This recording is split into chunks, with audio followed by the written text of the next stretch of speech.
Friends, welcome back to my shorts video. তোমরা সবাই কেমন আছো? আজকে আবারও অনেক দিন পর তোমাদের সাথে শেয়ার করতে চলে এলাম গরম গরম কড়াইশুঁটির কচুরির রেসিপি নিয়ে।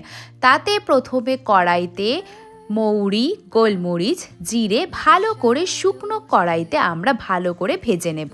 তারপর মটরশুঁটি, নুন আর লঙ্কার পেস্ট করে নেব। এদিকে সর্ষের তেল দিয়ে তার মধ্যে পেস্টটাকে ঢেলে ভালো করে এর মধ্যে নুন, হলুদ, চিনি আর একটু হিং দিয়ে ভালোভাবে নাড়িয়ে নেব যতক্ষণ না তেল ছেড়ে আসছে।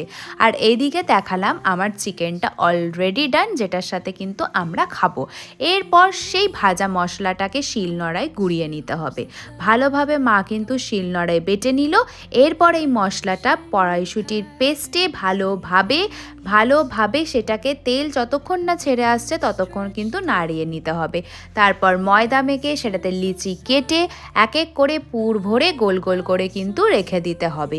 এরপর পুরটা ভালোভাবে অল্প অল্প করে কিন্তু নিতে হবে যাতে বেরিয়ে না যায়। এরপর ভালোভাবে লেচিগুলো গোল গোল করে সেগুলোকে একে একে বেলে নিতে হবে। কার কার কচুরি গোল হয় অবশ্যই কিন্তু কমেন্ট করবে। এরপর কিন্তু দেখো মা একে একে প্রতিটা লেচি কিন্তু পুর ভরে রেখে দিয়েছে।